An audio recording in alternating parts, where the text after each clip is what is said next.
dibawa pulang, bang. Yang dua bang, seketik ambonya bang, kan? Masya Allah. Ini ibu nih perlu disimpan nomornya nih bu, karena perlu konsultasi nih. Tapi saya lihat ada materainya kalau konsultasi nih, Masya Allah. Ini 1/8 yang dibawa pulang nih bu. Jadi nanti ini jemaah HCI Insya Allah. Jemaah mana lagi? Tadi MPI? HCI semua nih? HCI ya, Masya Allah. HCI dan Ikram ya. Makanya simpan nomor ibu ini nanti yang ada warisan-warisan, chat ibu ini minta tolong. Insya Allah, ya bu ya, Masya Allah. Salam takzim ya bu. Oke, yang saya takutkan itu aja. Nanti dibilang pulang sama suami. 1/8 bagi ampe bang. Itu masalah. Oke, ya. Baik ibu-ibu yang saya sayangi karena Allah. Tentu sudah banyak yang disampaikan oleh kakak kita tadi tentang warisan. Saya tidak menyentuh banyak lagi soal itu karena otomatis ada sedikit saja perbedaan antara hukum Islam dengan hukum negara dan kita tidak juga ingin ke sana. Maka untuk kali ini waktu saya cuma 10 menit lebih kurang. Saya cuma ingin mendudukkan atau 30. Tidak jadi dong. Tadi 10 menit. Yang mah kok 30. Saya lambat-lambatkan sedikit. Jadi saya biar habis waktunya. Suara saya jelas ya? Oke, baik. Elok lazah. Tele-tele. Jadi udah banyak tadi yang kakak kita selaku advokat tim ahli di bidang itu menyampaikan tentang bab warisan. Seperti yang saya sampaikan, warisan ini sulit dibahas secara detail karena lain komposisi keluarganya, lain pembagiannya. Alhamdulillah ibu dengan wasilah HCI sudah bisa bertemu dengan ibu daripada advokat ini. Nanti yang banyak-banyak uang tuh chat mereka kalau seandainya ada apa-apa nanti. Insyaallah ya, ustazah mau provokator ya. Hari ini saya hanya ingin menyampaikan kepada kita semua, barangkali ada terniat, saya ingin menyampaikan tentang perbedaan sedikit saja tentang hibah, wasiat dan warisan. Pernah dengar kata-kata hibah? Pernah dengar kata-kata warisan? Pernah dengar kata-kata wasiat? Oke, ibu-ibu yang saya sayangi karena Allah, yang pertama ada yang namanya hibah. Hibah itu bahasa kitanya macam hadiah. Bedanya apa dengan wasiat? Saya sampaikan seperti ini. Ibu-ibu yang saya sayangi karena Allah, hibah itu adalah oma punya 8 ruko. Lalu kemudian oma ingin menghibahkan ruko itu kepada seseorang. Tetapi hibah atau pemberian oma yang oma berikan kepada seseorang itu dalam aturan hukum Islam juga diatur maksimal 1/3. Hanya saja hibah yang diberikan oleh oma kepada orang, katakanlah oma sayang banget sama Kak Leni. Lalu oma ingin menghibahkan 1 ruko kepada Kak Leni. Amin. Sama untuk Kak Leni 1 ruko, untuk saya 2 ruko. Iya kan? Maka itu bisa tidak? Bisa tidak?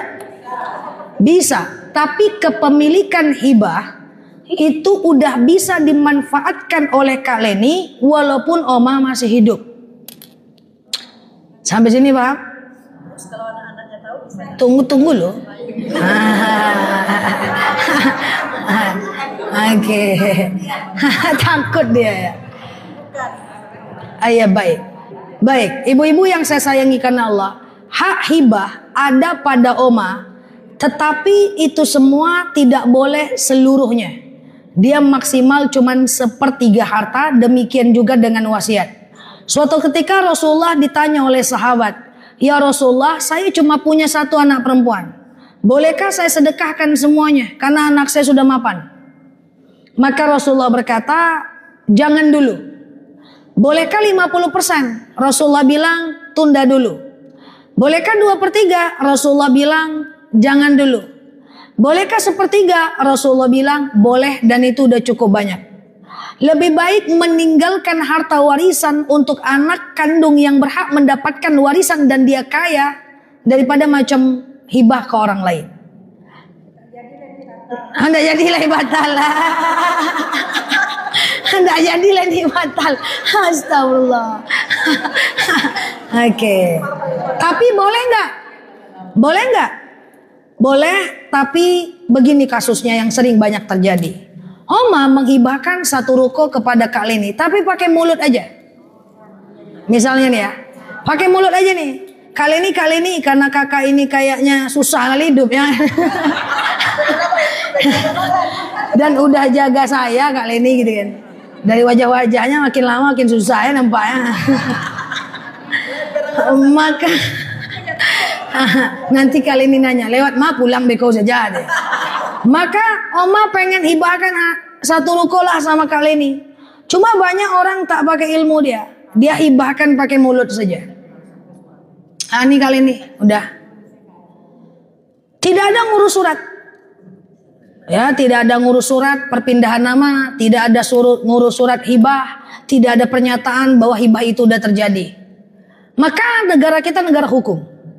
Suatu ketika hukum tidak bisa menangkap perkataan Oma bahwa hibah itu punya Kak Leni kecuali ada suratnya. Maka hibah bersifat lemah jika dia tidak tercatat. Dan bedanya Kak Leni kalau hibah bisa menikmati walaupun Oma udah hidup, walaupun Oma masih hidup. Sampai sini paham?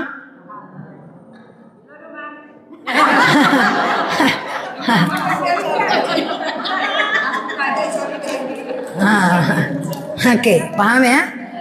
Jadi itu hibah. Kemudian apakah boleh hibah yang sudah tercatat ataupun tidak tercatat dalam aturan Islam boleh diambil lagi? Status hukum memberi barang yang sudah kita berikan kepada orang lain haram untuk kita ambil lagi.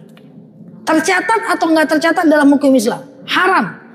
Ibu jangankan hibah ruko, jangankan hibah rumah. Ibu secara pribadi ruponya Kak Leni jaye. Hendak jadilah. Hendak boleh, haram hukumnya. Sesuatu yang sudah dihibahkan maka tidak boleh diambil lagi. Jangankan itu. Ada seseorang yang memberikan hadiah kepada kawan dekatnya. Saya belikanlah kamu hadiah handphone. Rupanya dia pengkhianat. Aku ambil lagi. Haram status hukumnya secara makna dan secara zat. Jadi jangan melakukan hibah dalam keadaan satu, terlalu marah. Marah aku sama kau, ku hibahkan aja harta ini sama mantanku misalnya kan. Yang kedua, jangan mengambil keputusan saat sedang sangat sedih. Sedih nengok nih anak misalnya susah, baik. Yang ketiga, jangan mengambil keputusan saat sedang tertekan dalam tekanan gitu. Dan kemudian ambillah keputusan dalam situasi yang netral. Karena setiap keputusan ada tanggung jawabnya. May ya'mal mithqala dzarratin khairan yarah, may ya'mal mithqala dzarratin syarran yarah. Jadi dalam hukum negara pasti tetap ahli waris bisa membatalkannya, bisa mengangkatnya kalau surat masih atas nama Oma. Jadi saya cuma mau mengingatkan dalam proses hibah ini, kalau ada yang mau hibahkan sesuatu ke saya, kita urus suratnya besok pagi. Nah itu dia hibah ya kan. Iya Bu ya. Iya kan, jangan-jangan masuk Pak Eko. Itu dia urus surat. Karena nggak bisa. Kalau perdata harus pakai data. Nggak macam ini kan mulut-mulut aja. Percayalah sama saya Pak. Tolong saya please. Selebeu nggak bisa. Harus macam ada surat. Itu yang pertama. Jadi hibah itu dibolehkan. Nah, bedanya apa hibah dengan sekedar sedekah saja? Kalau sedekah kita berikan sesuatu kepada orang jelas dengan niat memperoleh ridha Allah. Tapi kalau hibah boleh kita serahkan dengan kondisi karena kita menyukai dia, karena kita mencintai dia, karena kita berterima kasih kepadanya, maka itu dibolehkan. Oke? Nah, apa bedanya dengan wasiat? Jadi kalau hibah mesti ditulis dan mesti ada saksi. Karena kalau enggak repot nanti. Yang kedua adalah wasiat. Sama, ahli waris berhak memiliki harta warisan yang sudah ibu cari itu. Sebelum saya membahas kewasiat, saya mau ingatkan dulu semua jemaah saya. Kalau ada emas di bawah bantal, di atas genteng, dalam rice cooker, pertama, bersihkan harta, jangan lupa keluarkan dulu zakatnya, supaya harta itu bisa menjadi berkah bagi kita. Yang kedua, kalau ada harta, jangan lupa berikan investasi akhirat kita. Saya minta maaf sebelum saya ke wasiat, karena warisan kita nggak bahas. Karena ibu tadi udah bahas. Saya minta maaf. Banyak orang tua, makin dia tua, makin suka menumpuk-numpuk harta.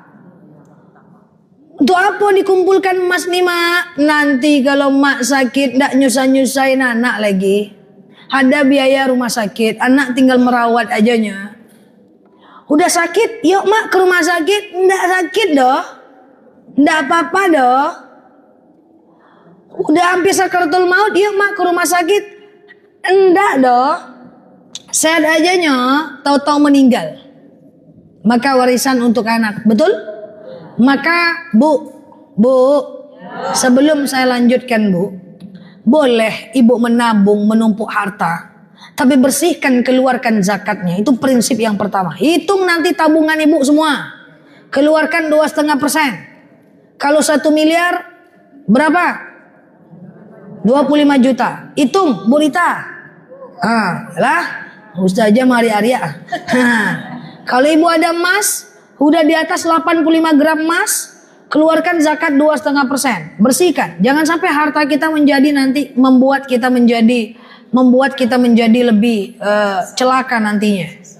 Dan kemudian saya ingatkan, jangan lupa investasi akhirat ibu sebelum kita bicara warisan dan wasiat ini. Saya kan pernah didatangi nenek-nenek pakai tongkat. Nak, gimana caranya bisa masuk surga nak? Nek, nenek mau masuk surga VIP atau reguler? VIP lah. Nenek mau jalan biasa atau jalan tol? Jalan tol lah. Kalau nenek mau jalan tol, masuk surga harus butuh modal nek. Apa modalnya nak? Yang pertama, nenek punya ilmu nggak? Kalau punya ilmu, bagikan kepada orang menjadi amal jariah, nenek bisa masuk surga karena ilmu nenek. Nggak ada nenek ilmu nak, majelis taklim sesekalinya nak. Pagi kerja ngaloi ke sawah, sore mengaloi tiak datang ke rumah. Oke lah, nggak bisa nenek masuk surga dari ilmu. Yang kedua, bisa nggak nenek masuk surga dari ibadah? Ibadah nenek wajib aja nak, majelis taklim je nak datang do nak, sibuk mencari piti nak. Nggak bisa pula do. Yang ketiga, nenek punya uang nggak? Nggak ada uang nenek nak. Karena masuk surga itu bisa dengan ilmu, dengan ibadah, dengan uang. Nenek nggak punya uang. Nenek punya ruko nggak? Nenek ada kos-kosan 8 pintu nak. Oh, pintunya aja nek, asli hendak pintunya aja nak. Oke nek, nenek makan sehari-hari apa?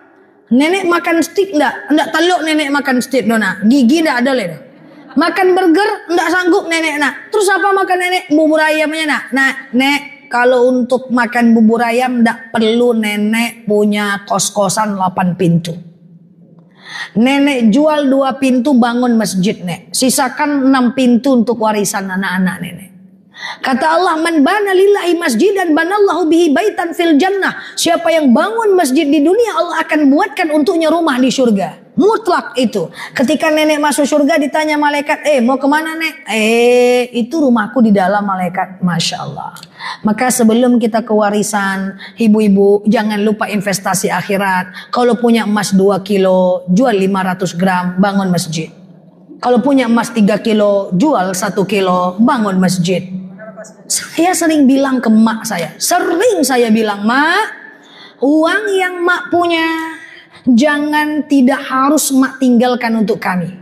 Karena warisan mak tinggalkan untuk kami, ditinggalkan atau tidak, kami tetap harus bekerja. Pikirkan juga akhiratnya mak.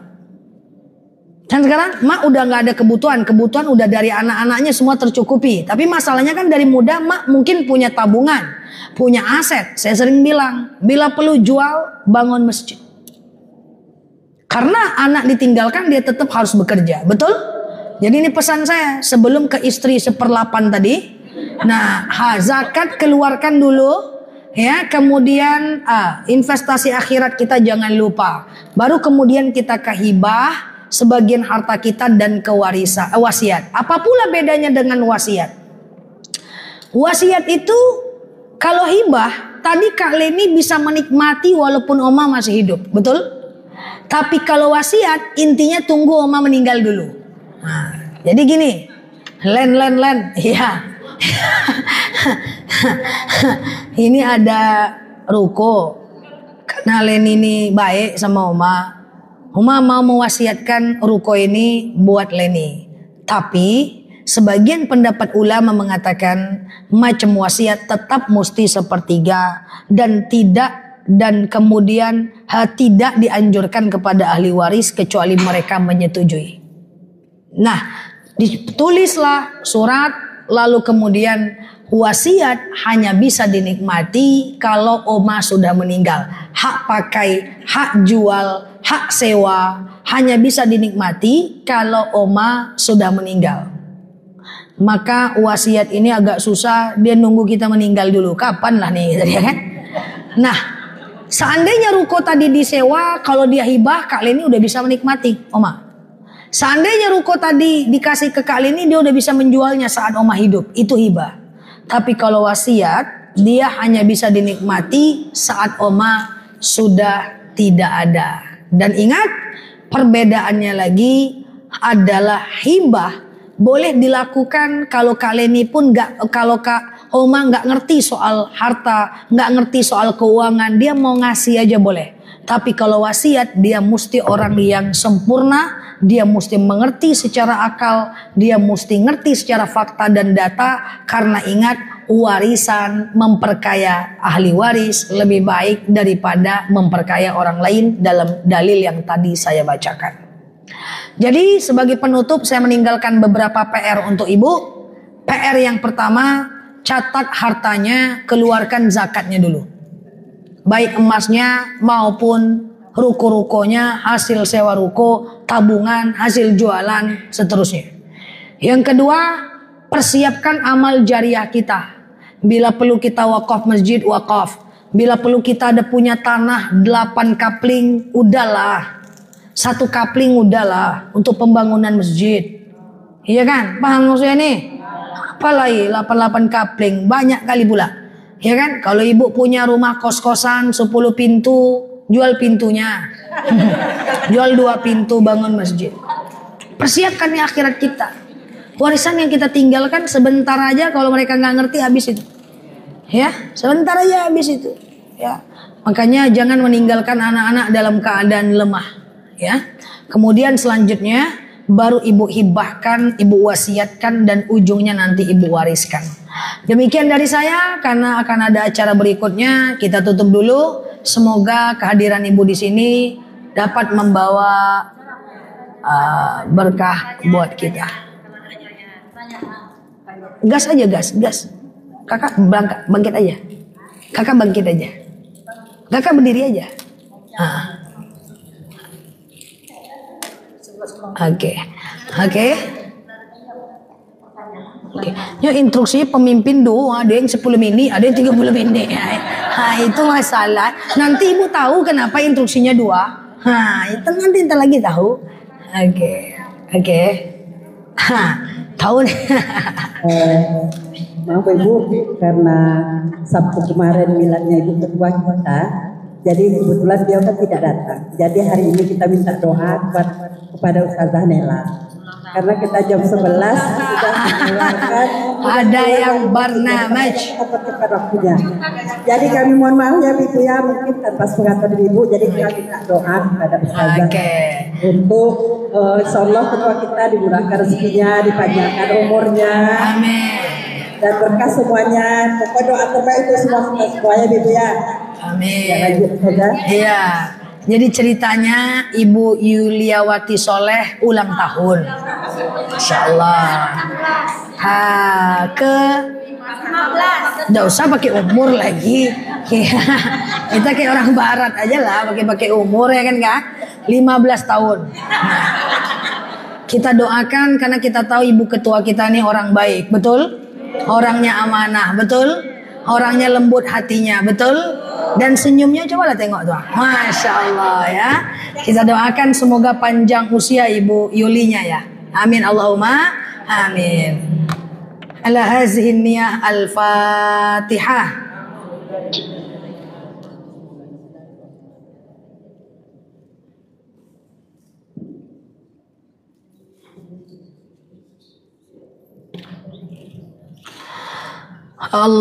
Amin ya Allah, amin ya Rahman, amin amin ya mujibah sa'ilin. Allahumma salli ala Muhammad wa ala ali Muhammad. Allahumma inna nas'aluka ridhaka wal jannah, na'udzubika min sakhatika wan nar.